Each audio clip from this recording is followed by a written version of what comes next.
Hello भाई, क्या हाल चाल? बढ़िया, मस्त। तो अपन ने डेफिनेट इंटीग्रेशन अभी तक एज अ इनडेफिनेट इंटीग्रेशन सीखा था। मतलब इनडेफिनेट इंटीग्रेशन में लिमिट्स पुट करके सॉल्व करते हैं, ठीक है। और फिर अपन ने मतलब बहुत सारी प्रॉपर्टीज सीखी थी। लास्ट में अपन ने इनइक्वलिटी सीखी थी लास्ट लेक्चर में, ठीक है। इनइक्वलिटी के दो प्रॉपर्टीज़ थी, उनको कैसे अप्लाई करना है वो सीखा था। आज अपन सीखेंगे हेडिंग डालना, definite integration. Definite integration is a limit of sum, ठीक है। तो आइए देखते क्या है, क्या होता है ये। तो उसमें का अपना एक जो मान के चलते हैं, इसके बिना ये नहीं हो सकता, वो है let f of x be a continuous and non negative in close interval a to b, ठीक है। तो डेफिनेट इंटीग्रेशन क्या देता है अपने को? एरिया देता है। एरिया देता है ना। अगर मैं किसी चीज़ को ए से लेकर बी तक इंटीग्रेट करता हूँ तो डेफिनेट इंटीग्रेशन देता है मुझे एरिया। सपोज़ करो ये एफ ऑफ एक्स का ग्राफ था, ठीक है। तो f of x d x from a to b मुझे देगा इसका एरिया। अब इसके एरिया को निकालने के लिए मैंने एक और मेथड यूज़ किया। वो क्या किया मैंने कि इसमें ए से एच यूनिट डिस्टेंस पर ए प्लस एच पर एक स्ट्रिप ली, ठीक है। फिर बहुत पास फिर ए प्लस टू एच पर ली एक स्ट्रिप। ऐसे बहुत सारी स्ट्रिप्स बना दी इस पर, ए प्लस थ्री एच, ठीक है। ऐसे बहुत सारी स्ट्रिप बना दी मैंने यहाँ तक, ठीक है। बहुत सारी, अगर एक नंबर में बोलूँ तो वो है मेरा एन स्ट्रिप्स बना ली, ठीक है। तो अगर इसको लिखूँगा तो ए प्लस ये हो जाएगा एन एच, ठीक है। एच एच यूनिट डिस्टेंस पर मैंने मतलब ए से बी के बीच में टोटल बना दी एन स्ट्रिप्स। कितनी स्ट्रिप्स बना दी? एन स्ट्रिप्स बना दी। अब क्यों बनाई आइए वो देखते हैं, ठीक है। अब मैंने ए की वैल्यू फंक्शन में पुट की, ये वैल्यू आ गई, बराबर ना। अब ए प्लस एच को इसके बहुत क्लोज लिया, तो अभी दिखाने के लिए ऐसा बनाया है, लेकिन ये इसके बहुत क्लोज है। सिमिलरली ए प्लस एच और ए प्लस टू एच में जो वैल्यूज़ है इनका डिफरेंस भी बहुत क्लोज है, ठीक है। अब ध्यान देना, तो ये क्या बन रहा है मेरा? एक रेक्टेंगल बन रहा है, बराबर ना। ये क्या बन रहा है मेरा? एक रेक्टेंगल बन रहा है। रेक्टेंगल का एरिया का फॉर्मूला आता है। सिमिलरली देखिए, एक रेक्टेंगल और बना ये, फिर एक और रेक्टेंगल बनेगा मेरा ये, और फिर अगली स्ट्रिप्स के हिसाब से एक और रेक्टेंगल बनेगा मेरा ये। अगर इन सारे रेक्टेंगल्स को जोड़ दूँ, रेक्टेंगल्स के एरिया को जोड़ दूँ, तो क्या मुझे लगभग मेरे इस कर्व का एरिया मिल जाएगा? बिकॉज ये बहुत कम कम पोर्शन छुटा हुआ है। क्यों? क्योंकि जो अपना एच जो लिया है ना वो टेंड्स टू ज़ीरो है, तो ये बहुत एकदम ज़ीरो के पास है, समझ रहे हो ना। और ये स्ट्रिप्स ली है ना अपन ने, वो भी ली है इनफाइनाइट स्ट्रिप्स ली है अपन ने, इनफाइनाइट स्ट्रिप्स ली है। तो अपने को ये गैप दिख रहा है वो दिखेगा ही नहीं। ये तो अपन ने समझने के लिए किया है। कैसे समझने के लिए किया है कि देखो, हम एक रेक्टेंगल बना रहे हैं, इसका एरिया निकालेंगे, फिर इस रेक्टेंगल का एरिया, फिर इस रेक्टेंगल का, ऐसे जोड़ते जाएंगे। और जो आपका ये पूरा एरिया होता है, पूरा एरिया बोले तो a to b f of x d x, ठीक है।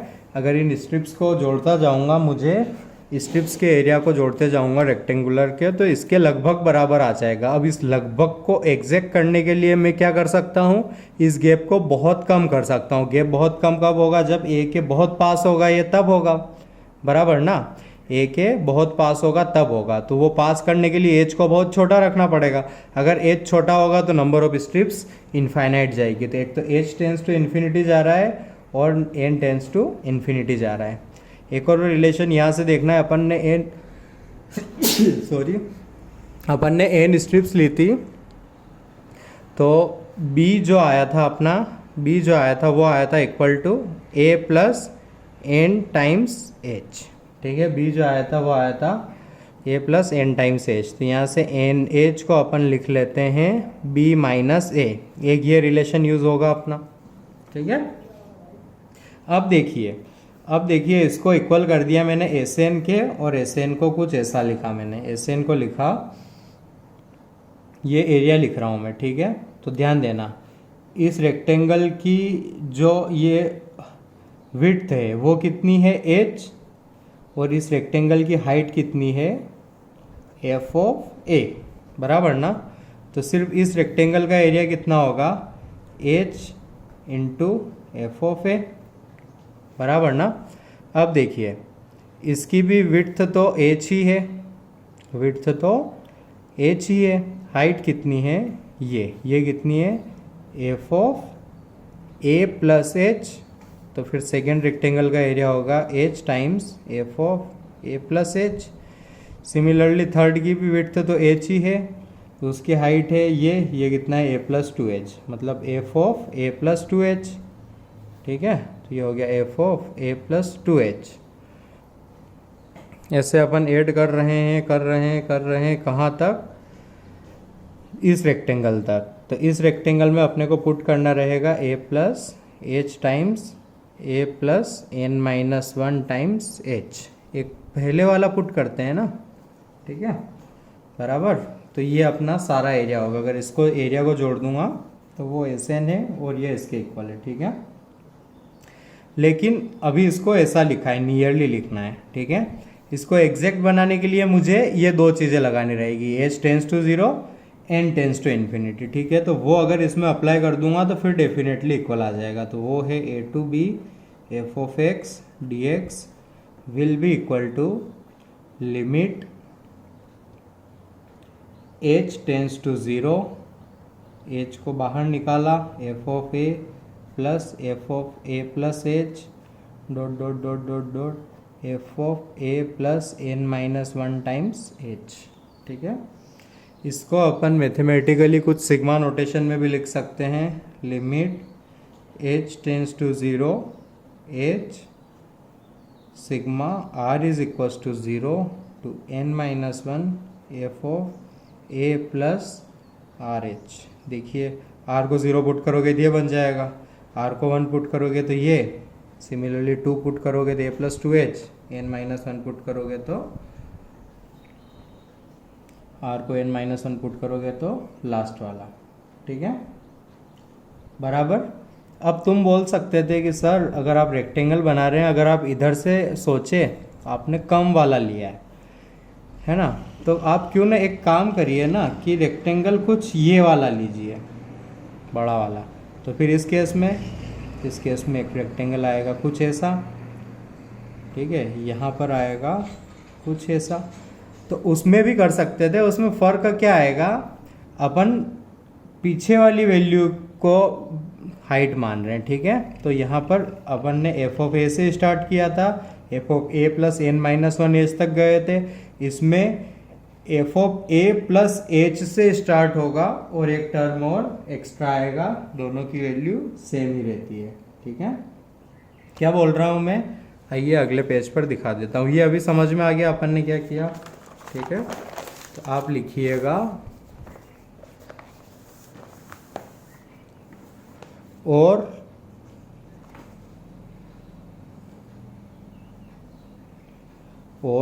मैं क्या बोलना चाह रहा था मैं, कि आपका फंक्शन था कुछ ऐसा, ठीक है।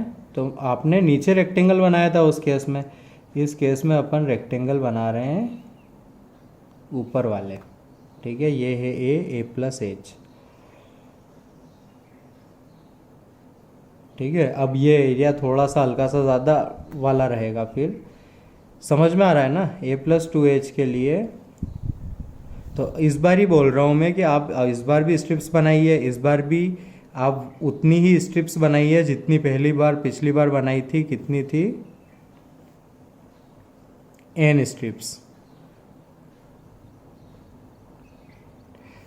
और इस बारी जो आप एरिया निकाल रहे हैं ना, वो थोड़े पिछली बारी नीचे की तरफ वाले रेक्टेंगल्स का निकाल रहे थे, इस बारी अपन ऊपर वाले रेक्टेंगल्स का निकाल रहे हैं। दोनों बार ये मार्जिन आ रहा है, इसको अपने को ज़ीरो करना आता है कैसे, नंबर ऑफ स्ट्रिप्स को आप इनफाइनाइट कर दो और जो विड्थ है उसको आप 0 कर दो, बराबर।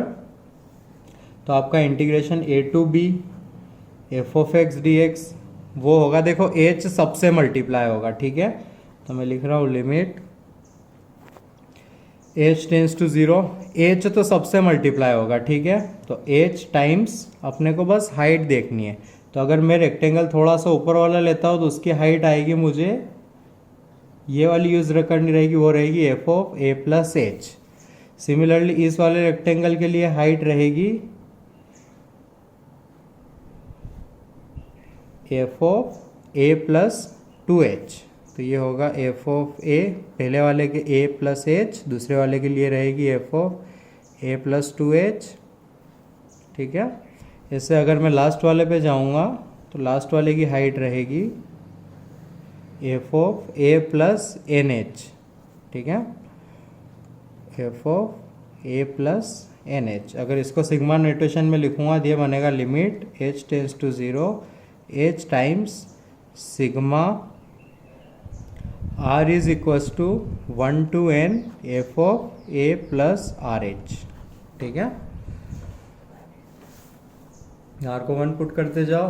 तो अगर देखा जाए तो इसमें ये आया, पीछे पलटा के देख सकते हैं, पीछे वाले में आया था अपना limit h tends to 0 sigma r is equals to 0 to h f of a plus r is equals to, हाँ r इज इक्वल्स टू कितना था, 0 to n minus 1 r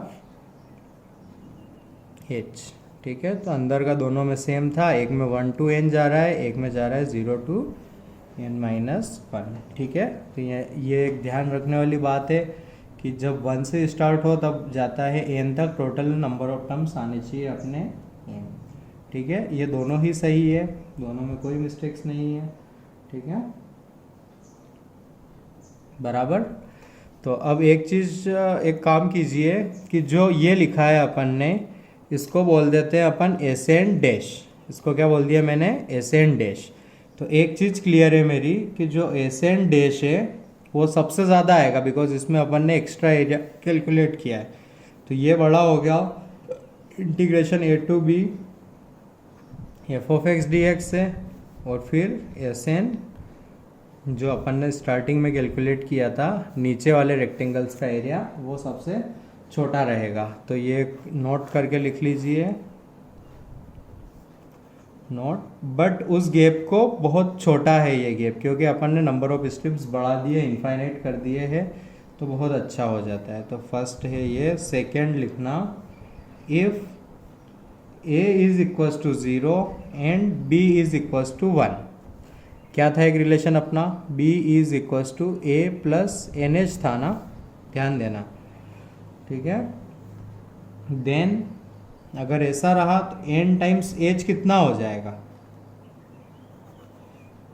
n times h कितना हो जाएगा 1 माइनस 0। तो n h कितना होगा अपना 1, कब, जब a 0 होगा और b 1 होगा, ठीक है। अब इसको अपन अप्लाई कर दे रहे हैं अपने इन फॉर्मूलों में, ठीक है। तो ध्यान देना, ठीक है, एक हाथ फॉर्मूले में इसको अप्लाई कर देता हूँ मैं, इसमें कर रहा हूँ। क्या था मेरा,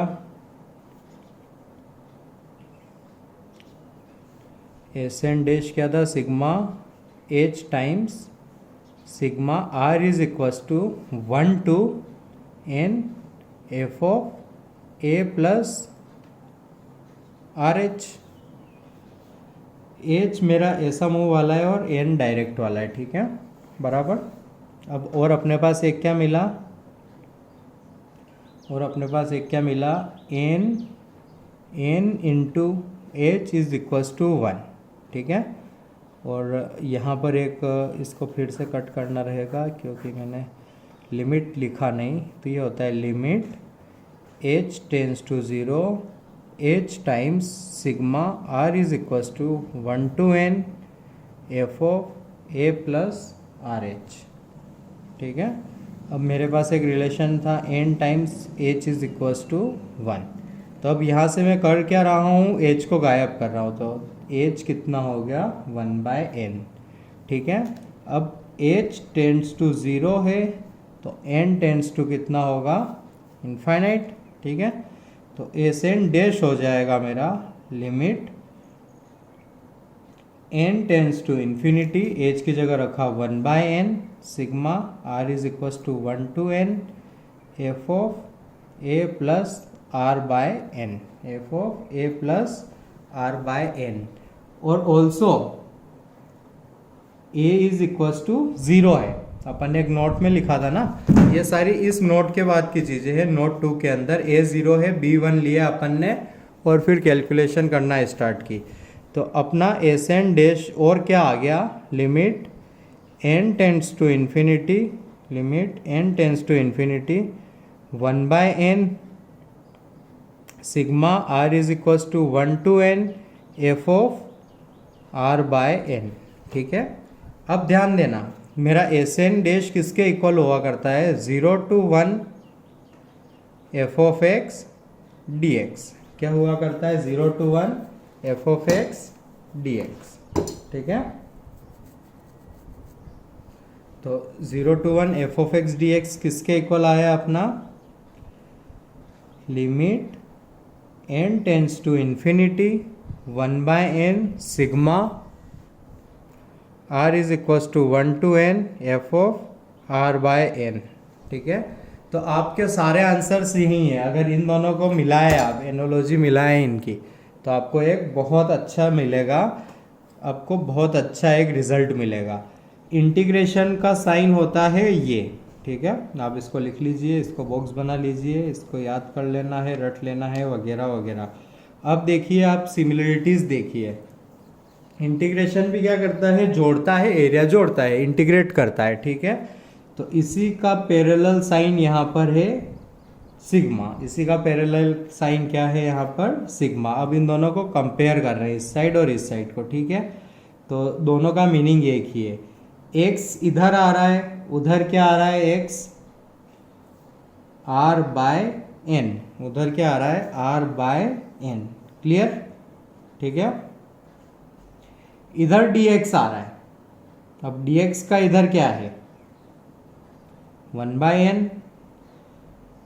ठीक है, तो dx हो गया मेरा किसके इक्विवेलेंट, 1/n के। ठीक है,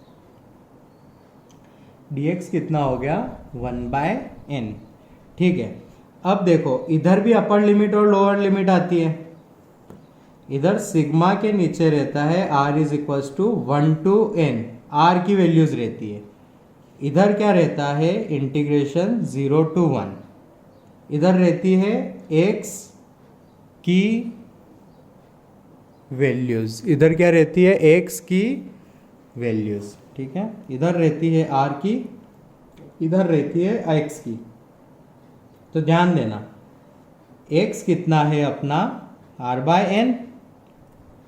ठीक है, तो अब इससे ये कैसे कैलकुलेट करते हैं वो समझा रहा हूँ। n टेंड्स टू है अपना इन्फिनिटी, तो for lower limit r will be 1, तो आप लिखना for lower limit r will be equal to 1।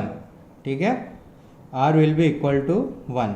तो अब ध्यान देना, यहाँ लिख रहा हूँ मैं फॉर, अगर छोटा दिख रहा है तो प्लीज़ मेरी बातों पर फोकस करना। For lower limit r will be equal to 1, तो x कितना होगा, 1/∞, वो कितना आएगा, 0। समझ रहे हो ना आप? अब ध्यान देना, for upper limit,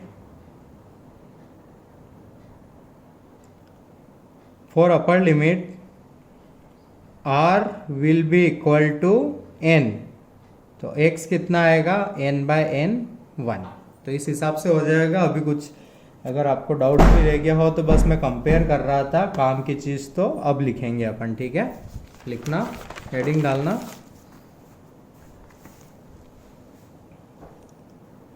steps to convert the limit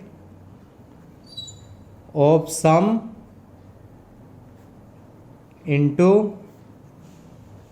definite integration. ठीक है, लिमिट ऑफ सम वाले क्वेश्चन को डेफिनेट इंटीग्रेशन में कैसे कन्वर्ट करना है, उसके लिए पहली स्टेप सिग्मा को रिप्लेस करना है इंटीग्रेशन साइन से। दूसरी स्टेप्स r बाय एन को रिप्लेस करना है x से। तीसरी स्टेप्स 1 बाय एन की जगह लिखना है dx। और चौथी स्टेप्स जो मैं पहले समझा रहा था वो अगर नहीं भी समझ में आई हो तो इसको याद करने से हो जाएगा। Upper and lower limit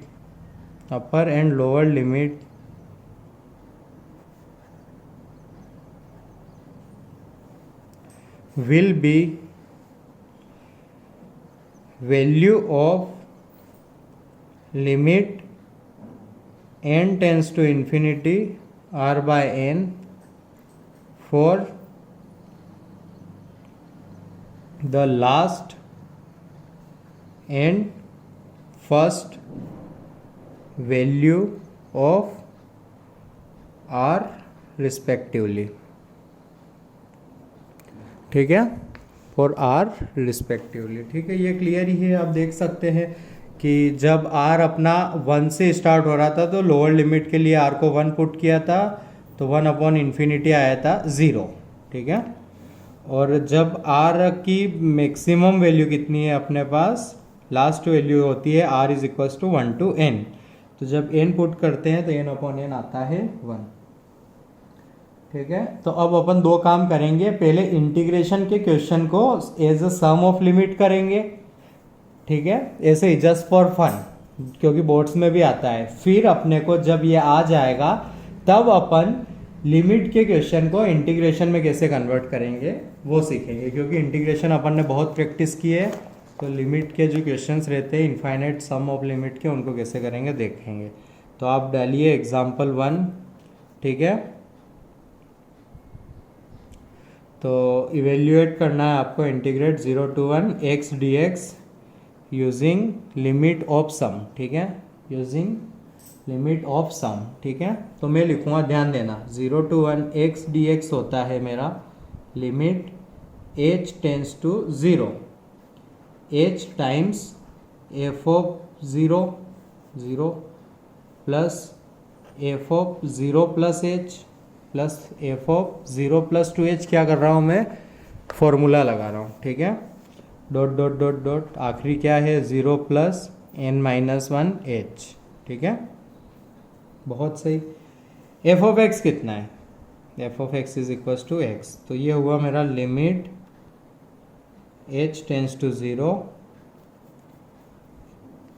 times h। F of 0 आएगा 0 h 2h dot dot dot h times n minus 1। ठीक है, h कॉमन निकाल लिया मैंने तो ये बन गया limit h tends to 0 h into h 1 plus 2 plus 3 dot dot dot n minus 1 dot dot dot n minus 1, जिसका सम आता है अपने को, जिसका सम होता है n नंबर ऑफ टर्म से n minus 1 n into n minus 1 upon 2 n into n minus 1 upon 2। ठीक है, रुको, n इंटू n प्लस 1 होता है, सॉरी n, ये मेरा काम कर रहा है। सम का फॉर्मूला क्या होता है, n into n plus 1 by 2, लेकिन मेरा n कितना है n माइनस 1, तो उससे कुछ फॉर्मूला ऐसा बना, 1 से 1 कटा। इसको लिखता हूँ मैं एक बार और ही पीछे। ठीक है, तो ये बना limit h tends to 0 h square n into n minus 1 upon 2। ठीक है, अब मेरे पास एक रिलेशन था n multiply by h is equals to b minus a, जिसको याद रखना है आपको। ठीक है, तो आपका b है 1 a है 0, तो n इंटू h आया अपना कुछ ऐसा, तो h हो गया आपका 1 बाय n, या फिर n हो गया आपका 1 बाय h, कोई सा भी ले सकते हैं। n हो गया आपका 1 बाय h, तो हर एक n की जगह लिख दिया मैंने, हर एक n की जगह लिख दिया मैंने 1 by h 1 by h minus 1/2 h square 1 by h into 1 minus h into h into 2। ठीक है, limit h tends to 0, h square से एच स्क्वायर कटा, एच को पुट किया 0, तो ये बना 1 माइनस 0/2, आंसर आ गया 1/2। तो क्या x dx 0 to 1 1/2 होता है? You should check yourself. Example 2, 0 to 2 e raised to power x dx as the limit of sum calculate करना है। ठीक है, तो इस बार ही अपन एकदम बेसिक मेथड से करेंगे, एकदम इजी मेथड से करेंगे। तो सबसे पहले लिखिए n इंटू एच होता है 2 माइनस 0। ठीक है, एक ये हो गया। दूसरा, आप वो नोट लिखाया था ना स्टेप्स टू कन्वर्ट, वो भी अप्लाई कर सकते हैं, बट उसको भी मत कीजिए, आप एकदम बेसिक से चलिए। 0 to 2 e की power x dx is equals to limit h tends to 0 h times f of 0 plus f of h plus f of 2h f of 0 n minus 1 times h। ठीक है, क्या किया है मैंने, a को 0 put कर दिया है अपना, वही स्टार्टिंग में जो था a plus h a plus 2h वगैरह वगैरह वाले। ठीक है, बस f of x क्या है आपका e की पावर x, तो ये बना limit h tends to 0 times h, ये बना e की पावर 0 प्लस e की पावर h प्लस e की पावर 2h e की power n minus 1 times h।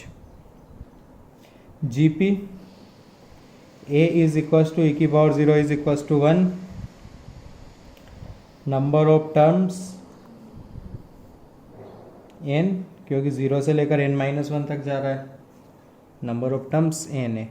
ठीक है, तो बस फॉर्मूला लगाओ ना, तो फॉर्मूला क्या होगा, h टाइम्स, अच्छा n टेंड्स टू भी इन्फिनिटी होता है क्या, तो नंबर ऑफ टर्म्स इनफाइनाइट है। Okay, number of terms infinite है, बहुत सही, नंबर ऑफ टर्म्स इनफाइनाइट है, तो क्या करूँ बताओ भाई, नंबर ऑफ टर्म्स इनफाइनाइट है तो क्या करूँ, डायरेक्ट इन्फिनिटी वाला फॉर्मूला लगाओ ना, तो 1/1 माइनस r,